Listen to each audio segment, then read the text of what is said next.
오늘 말씀은 에베소서 4장 30절에서 5장 2절입니다.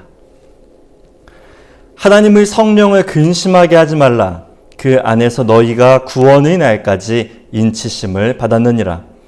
너희는 모든 악독과 노함과 분냄과 떠드는 것과 비방하는 것을 모든 악의와 함께 버리고 서로 친절하게 하며 불쌍히 여기며 서로 용서하기를 하나님이 그리스도 안에서 너희를 용서하심과 같이 하라.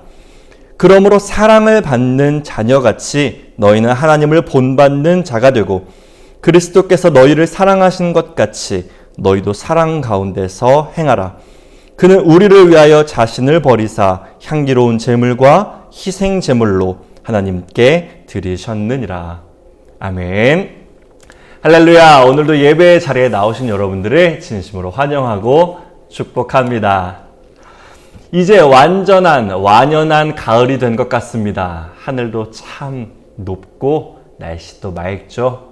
이런 기분 좋은 가을 날씨처럼 여러분들의 삶도 늘 청명하고 밝게 행복하시기를 축복합니다. 제가 얼마 전부터 헬스장을 나가기 시작했습니다. 제가 운동하는 것이 저희 아버지의 수건 사업이셨는데 드디어 제가 이루어 드리게 된 것입니다. 헬스장에 운동을 한다는 것 참 저에게는 쉽지 않은 도전이었습니다. 저는 어려서부터 운동하는 걸 별로 좋아하지 않았거든요. 뛰는 것도 참 힘들어하고 몸을 쓰는 것을 어려워했습니다. 그래도 이번에 큰 맘 먹고 도전을 해본 거죠.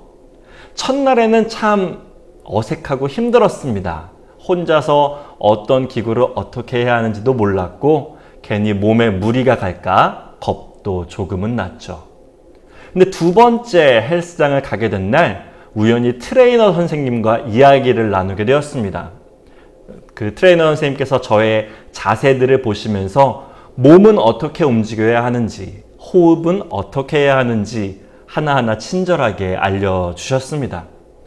그랬더니 신기하게 운동이 재밌더라고요.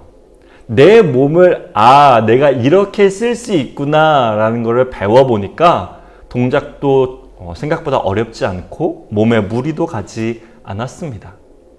그러면서 난생 처음 느끼게 되었습니다. 운동이 재밌구나. 운동이 재밌구나.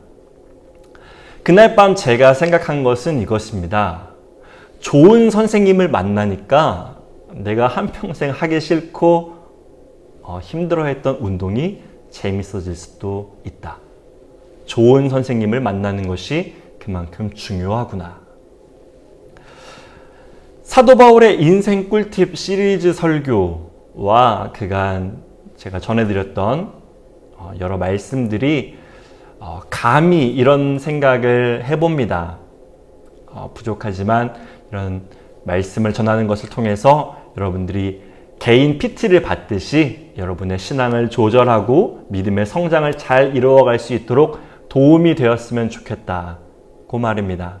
그리고 이런 것들이 쌓여서 여러분들이 성장하는 즐거움을 느끼시고 교회 공동체로 나아가는 데 기쁨을 누리셨으면 작게나마 저에게 큰 힘과 영광이 될 것 같습니다. 저뿐만이 아니라 여러분들 삶에서 여러 선생님들 또 좋은 목회자분들과 함께 그런 믿음의 성장을 이루어가는 재미를 여러분들도 찾으셨으면 좋겠습니다. 오늘 사도 바울의 인생 꿀팁 5번째 시간 사랑받는 자녀같이 라는 제목으로 함께 하나님의 말씀 증거하겠습니다. 우리 오늘 본문 말씀은 다시 한번 봅니다. 5장 1절입니다. 그러므로 사랑을 받는 자녀같이 너희는 하나님을 본받는 자가 되고. 아멘. 오늘 말씀 첫 번째, 자녀는 부모를 닮는다. 자녀는 부모를 닮는다. 어릴 적 학교에서 학생들에게 쓰게 한 그런 설문지, 질문지에 꼭 있는 문항 중 하나가 존경하는 인물은 이었습니다. 세종대왕, 이순신, 유관순, 여러 위인들이 이렇게 쓰였죠. 요즘 친구들은 애플의 스티브 잡스나 유명 유튜버, 프로게이머 등을 적는다고 합니다. 하지만 그 중에서도 가장 많은 지분을 차지하고 있는 것은 아마 부모님이 아닐까 싶습니다. 사실 저는 어렸을 때 이 존경하는 인물을 쓰는 것에 부모님을 적는 것이 조금 낯설고 어색했습니다. 존경이라는 단어의 뜻을 받아들이는 것도 좀 어려웠고, 부모님을 사랑하는 것과 존경하는 것이 어떻게 구별되는지도 잘 몰랐기 때문입니다. 하지만 언제부턴가 존경이라고 하면 부모님이 가장 먼저 떠올랐습니다. 조금씩 저도 철이 들어가나 봅니다.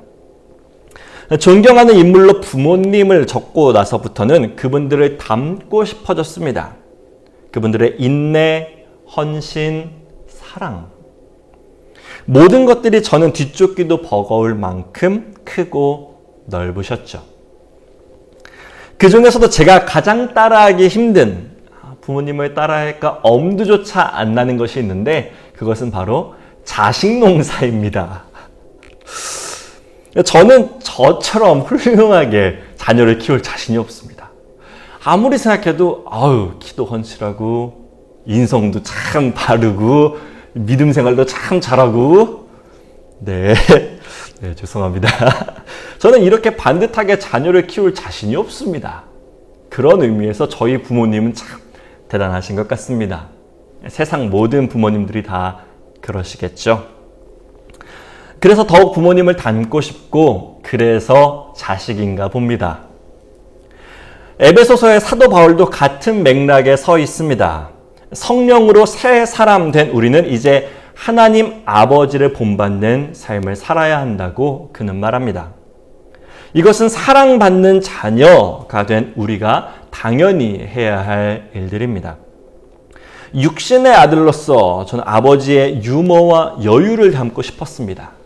저희 아버지 항상 유머러스하게 주위를 밝게 만들어 주셨거든요. 영의 자녀된 우리는 영의 아버지이신 어떤 모습을 닮아야 할까요? 여러분들은 어떤 모습이 닮고 싶으십니까? 하나님을 닮는다는 어쩌면 조금 막연한 이야기를 사도 바울은 이렇게 풀어내줍니다. 오늘 본문 4장 31절에서 32절입니다.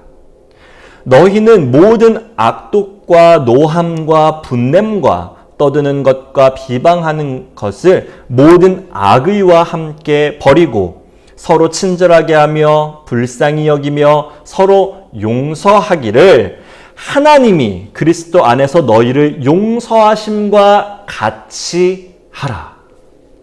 아멘. 하나님이 용서하심과 같이, 하나님과 같이 하라. 이렇게 해서 하나님을 본받는 자가 되라고 5장 1절까지 이어집니다. 바울은 하나님을 닮기 위해서 해야 할 것과 버려야 할 것을 가르쳐줍니다. 쭉 길게 써져 있지만 결국에는 악의를 버리고 용서하라는 말씀이시죠. 여기서 악의는 헬라어 카키아로 원한을 품은 마음, 음흉한 생각을 뜻합니다. 음흉한 생각에 대해서는 오늘 본문에 뒤이어서 5장 3절에서 5절에 더욱 자세하게 소개되어 있고요. 우선은 용서와 대비되는 원한을 품은 마음을 생각해 보겠습니다. 하나님의 형상대로 창조된 우리가 다시 하나님을 닮아야 한다? 라고 하는 것, 이 이야기는 우리 안에 무언가가 결여되어 있다, 그 닮아 형상된 것에서 뭔가 빠져 있다라는 것을 의미합니다. 무엇일까요? 바로 용서하는 마음입니다. 이웃을 불쌍히 여기는 마음으로 용서하는 대신 악독과 노함, 분냄과 떠든 비방으로 원한을 품은 마음이 가득 차버린 것입니다. 이것은 태초의 인간 아담에게로 거슬러 올라갑니다. 아담은 하나님 앞에서 벌거벗은 것을 들켰을 때 자신에게 선악을 알게 하는 나무의 열매를 먹게 한 하와를 용서할 수 없었습니다. 그녀 때문에 자신이 하나님과 멀어지게 되었다고 말이죠. 그래서 그녀를 하나님께 고발합니다. 자신의 책임은 전혀 없다는 듯이 말이죠. 용서는 누군가의 죄와 잘못을 대신 짊어질 때 가능합니다. 하지만 아담은 그러지 못했죠. 여기에서 우리가 원죄라고 하는 하나님의 형상에서 중요한 것을 잃어버리는 일이 발생합니다. 아담 이후 모든 인간이 그것을 잃어버리게 됩니다. 하지만 예수 그리스도로 말미암아 우리의 죄는 모두 용서받았고 이제는 다시 하나님의 형상을 따라 하나님을 닮아가야 합니다. 사도 바울은 하나님을 본받는 방법으로 용서를 말하고 있는 것이고요. 하나님께서 그리스도 안에서 우리를 용서하신 그 용서 말입니다. 자녀는 부모를 닮습니다. 이것은 단순히 외형이 비슷해져서 그 비슷해져감, 부모를 닮아감만을 뜻하지 않습니다. 자신의 완성된 모습으로서, 완성될 모습으로서 말 그대로 본받는 것입니다.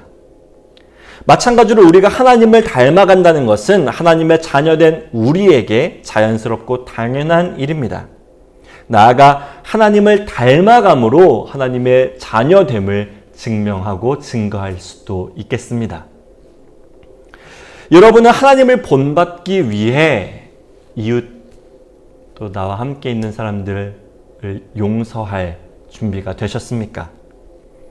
이웃을 용서하고 그들과 화목하게 되는 것은 그 자체로도 윤리적인 일이지만 그리스도의 제자가 된 하나님의 자녀가 된 우리에게는 그 이상의 의미가 있습니다. 우리는 하나님을 본받는 이 용서를 통해 하나님을 향해 한 걸음 더 성장할 수 있기 때문입니다.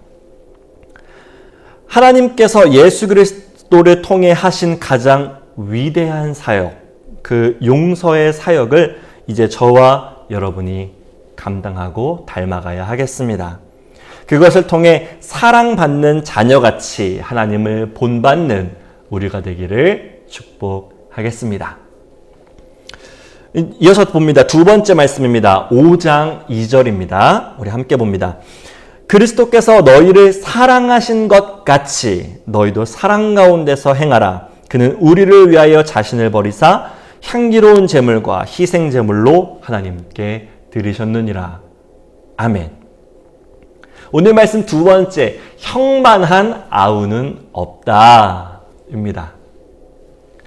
사도 바울은 하나님을 본받는 첫걸음으로 또 사랑받는 자녀가 되는 첫 단계로 용서하라고 말합니다. 하지만 용서는 말처럼 쉬운 것이 아니죠. 아직 연약한 우리는 이렇게 피해를 받거나 잘못된 일을 당하면 늘 악독해지고 분노합니다. 화를 내며 그들을 비방하죠. 그래서 우리에겐 따라할 만한 모델이 필요합니다. 누구일까요? 누가 우리의 모범이 될 수 있을까요? 당연히 예수 그리스도이십니다. 앞서 용서는 누군가의 죄와 잘못을 대신 짊어질 때 가능하다고 말씀드렸습니다. 예수님보다 이것을 더 완벽하게 해내신 분이 계실까요? 예수님은 십자가를 통해 누구보다 이것을 증명하신 분이십니다. 사랑받는, 하나님께 사랑받는 자녀의 인생을 사는 사도 바울의 인생 꿀팁 두 번째는 그리스도를 닮아 사랑하고 희생하는 것입니다. 하나님과 사랑을 말하는 여러 성경 구절들이 있는데 몇 가지 말씀을 드리면 요한복음 3장 16절 하나님이 세상을 이처럼 사랑하사 독생자를 주셨으니 이는 그를 믿는 자마다 멸망하지 않고 영생을 얻게 하려 하심이라. 요한 1서 4장 7에서 8절 사랑하는 자들아 우리가 서로 사랑하자. 사랑은 하나님께 속한 것이니 사랑하는 자마다 하나님으로부터 나서 하나님을 알고 사랑하지 아니하는 자는 하나님을 알지 못하나니 이는 하나님은 사랑이심이라. 아멘. 여러분들도 잘 알고 암송하시는 말씀입니다. 오늘 본문 5장 2절을 포함해서 사랑에 관한 다른 많은 여러 성경 구절들에는 공통점이 한 가지 있습니다. 아마 요한일서의 뒷부분까지 읽어보면 더 눈에 잘 들어오실 텐데요. 제가 한번 읽어드리겠습니다. 앞서에 이어서 요한일서 4장 10절입니다. 사랑은 여기 있으니 우리가 하나님을 사랑한 것이 아니요 하나님이 우리를 사랑하사 우리 죄를 속하기 위하여 화목 제물로 그 아들을 보내셨음이라. 아멘. 어떠신가요? 좀 보이시나요? 사랑에는 늘 화목 제물, 곧 희생이 필요합니다. 희생과 헌신 없는 사랑은 자칫 일방적인 감정에 지나지 않을 수 있습니다. 그렇기 때문이죠. 사랑은 다양한 모습으로 다양하게 전해지지만 성경이 보여주는 하나님의 사랑은 언제나 희생을 전제하고 희생을 동반합니다. 자신을 내어주는 사랑, 그것이 하나님의 사랑입니다. 그리고 하나님의 제물은 언제나 예수 그리스도였습니다. 돌이켜보면 저는 어렸을 때부터 늘 친구나 동생들보다는 형들하고 어울렸던 것 같습니다. 덕분에 꽤 오랜 시간 막내 생활을 하고 있죠. 그들은 누구 하나 빠질 것 없이 신앙과 지성이 뛰어난 선배들이자 동역자들입니다. 그렇게 같이 성장했죠. 한때는 이 형들에 대한 질투가 엄청 컸습니다. 나도 이 사람들처럼 뛰어나고 싶은데, 빛나고 싶은데 왜 그러지 못할까? 이들의 능력과 열정이 부러웠고 갖고 싶었습니다. 아니, 뛰어넘고 싶었습니다. 마음속에 늘 경쟁의식이 있었죠. 하지만 함께하는 시간이 많아질수록 서로 닮아가고 시너지를 낸다는 것을 깨닫게 되었습니다. 그러면서 인정할 수밖에 없었죠. 아, 역시 형만한 아우는 없구나. 오히려 그런 형들이 있었기에 제가 더 노력하고 발버둥치며 성장할 수 있었습니다. 앞서가는 누군가의 뒤를 따라가는 것이 이렇게 뿌듯하고 듬직한 일이라는 것도 배울 수 있었죠. 우리에게 예수님도 마찬가지입니다. 저는 어린 마음에 예수님을 질투했던 적도 있습니다. 나도 저렇게 멋지게 사랑하고 빛났으면 좋겠다. 하지만 저뿐만 아니라 그 어떤 훌륭한 믿음의 선배들도 예수님을 앞서 나갈 수는 없습니다. 그 어떤 인간도 예수님보다 나을 수는 없죠. 예수님께서 하나님의 첫 열매 장자 되셨기 때문입니다. 그렇기에 우리도 예수님을 본받아야 합니다. 형만한 아우가 없다는 것을 늘 기억하시면서요. 예수님이 하신 것처럼 우리도 해야 합니다. 듬직하게 앞서가며 사랑과 희생을 보여주시고 계신 그 예수님을 따라가다 보면 우리도 어느샌가 하나님께로 더 성장해 있을 것이기 때문입니다. 예수님은 우리의 모범, 본이 되십니다. 우리를 사랑하신 것 같이 예수님의 사랑을 따라하는 것, 우리를 위해 희생하신 그 희생을 닮아가는 것, 우리 소명교회도 예수님 따라 하나님께로 더욱 성장하게 되기를 진심으로 축복하겠습니다. 오늘 말씀 세 번째, 벌써 마지막입니다. 우리 4장 30절 말씀 함께 보겠습니다. 하나님의 성령을 근심하게 하지 말라. 그 안에서 너희가 구원의 날까지 인치심을 받았느니라. 아멘. 눈치채신 분들도 계시겠지만 오늘 설교는 가족의 모습에 빗대어서 이렇게 말씀드리고 있습니다. 부모와 자녀, 형제, 자매 간의 모습을 비추면서 하나님과 우리의 관계가 어떠해야 하는지 비유적으로 또 살펴보는 거죠. 성경에서 하나님과의 관계로 자주 비유되는 것은 아마 부모, 자녀의 모습일 겁니다. 하나님의 자녀로서 우리가 얼마나 반항하고 말썽 부렸는지 보여주는 것이 구약 성경이라고 해도 과언이 아닐 정도로 말이죠. 하지 말라는 것을 굳이 하고 하라는 것에는 끝끝내 모른 척 눈 감는 그렇게 살아왔던 이스라엘 백성과 우리. 그럴 때마다 하나님은 애끓고 안타까운 마음으로 끝까지 우리를 기다리며 사랑해 주셨습니다. 마침내 예수님을 보내시기까지 말입니다. 그러면서 이런 이야기가, 이런 말이 떠오릅니다. 불효자는 웁니다. 불효자는 웁니다. 그래서인지 오늘 사도 바울은 믿음의 자녀된 우리에게 더 이상 하나님께 심력 끼치지 말라고 권면합니다. 하나님의 성령을 근심하게 하지 말라 말합니다. 언젠가 설교 중에 이런 말씀을 드린 적이 있습니다. 제가 그 부분을 따왔는데요. 한번 읽어드리겠습니다. 하나님은 우리 한 영혼 한 영혼을 위해 열심을 내셨고 이루셨습니다. 이 세상 그 무엇이 하나님으로 하여금 열심을 내게 할 수 있겠습니까? 무엇이 하나님을 수고롭게 할 수 있을까요? 누가 하나님을 근심 걱정하며 노심초사하게 만들 수 있겠습니까? 우리입니다. 온 우주의 우리뿐입니다. 그렇습니다. 하나님은 오직 우리를 사랑하셔서 밤낮으로 지켜주십니다. 늘 굳건한 산성처럼 그 자리에 계시죠. 우리의 믿음과 마음과 삶이 흔들리지 않을까, 넘어지지 않을까, 어린아이처럼 말이죠. 그러니 이제 하나님을 향해 조금 더 성장하길 원한다면, 성장하고 있는 자녀라면 하나님의 근심을 조금은 덜어내드려야 하겠습니다. 사도 바울의 말처럼 하나님의 성령을 근심하게 하지 말아야 할 것입니다. 왜냐하면 우리는 성령 안에서 그분의 자녀로 인치심, 인정받았기 때문입니다.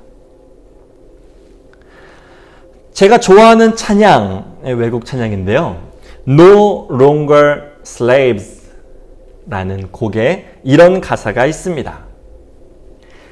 I'm no longer a slave to fear. I am a child of God. 나는 더 이상 두려움에 두려워할 종이 아닙니다. 나는 하나님의 자녀입니다. 라는 뜻입니다. 하나님이 우리를 보며 걱정하시는 것은 다시 죄의 종으로 돌아갈까 하는 것입니다. 그 아들 예수를 내어주며 핏값으로 우리를 자녀 삼으셨는데 미련한 우리가 언제 또 죄에 넘어질까 걱정하시는 것입니다. 어떻게 해야 이 근심을 덜어드릴 수 있을까요? 저는 앞서의 그 찬양 가사처럼 이렇게 권면해 드립니다. 하나님 걱정하지 마세요. 저는 당신의 자녀입니다. 라고 고백해 드리는 것이죠. 우리 어린 자녀들의 애교를 보면 이런 이야기를 종종 하곤 합니다. 누구누구 애기야, 누구 딸, 누구 아들? 그러면 아빠 딸, 엄마 아들 하는 것 말이죠. 얼마나 사랑스럽습니까? 이런 사랑스러운 자녀의 애교처럼 하나님께 당당하게 말씀드리는 겁니다. 구원의 날까지 나를 자녀 삼아 주셨으니 이제 그 울타리 벗어나지 않겠습니다. 더 이상 죄의 종이 되지 않겠습니다. 다시는 죄의 길을 걷지 않겠습니다. 하나님, 저는 당신의 자녀입니다. 모든 것을 용서하고 희생하고 사랑해 주신 하나님께 우리도 응답해 보길 바랍니다. 어렵지 않습니다. 사랑한다고 나는 당신의 아들, 딸이라고 고백하는 그 한마디면 됩니다. 우리의 고백을 들으며 행복해 하실 그 하나님의 표정이 선하게 떠오르시지 않습니까? 받은 사랑에 감사함으로 응답하며 하나님의 사랑받는 자녀 되는 우리 소명교회가 되기를 진심으로 축복하겠습니다. 말씀을 정리합니다. 사도 바울의 인생 꿀팁, 사랑받는 자녀같이 오늘 3가지 말씀드렸습니다. 첫째, 자녀는 부모를 닮습니다. 하나님께서 우리에게 보이신 용서의 사랑 본받는 자녀 되기를 소망합니다. 두 번째, 형만한 아우는 없습니다. 장자 되신 예수님께서 사랑하신 것 같이, 우리를 사랑하신 것 같이 우리도 그 사랑 가운데서 행해야 합니다. 끝으로 세 번째, 불효자는 운다고 합니다. 우리는 성경 속에 수많은 불효자들을 잘 보아 알고 있습니다. 굳이 그 길로 다시 들어가서 하나님의 마음을 아프게 할 필요는 없겠죠. 그래서도 안 되겠습니다. 나는 더 이상 죄의 종이 아닙니다. 하나님께 사랑받는 자녀로서 하나님의 자녀답게 살겠습니다. 믿음의 고백 올려드리는 우리가 되기를 바라며 소망합니다. 이번 한 주도 주님께 사랑받는 자녀로서 주님의 사랑받는 자녀 되어 힘차게 살아가시는 저와 여러분, 우리 소명교회 되기를 진심으로 축복하겠습니다. 기도하겠습니다.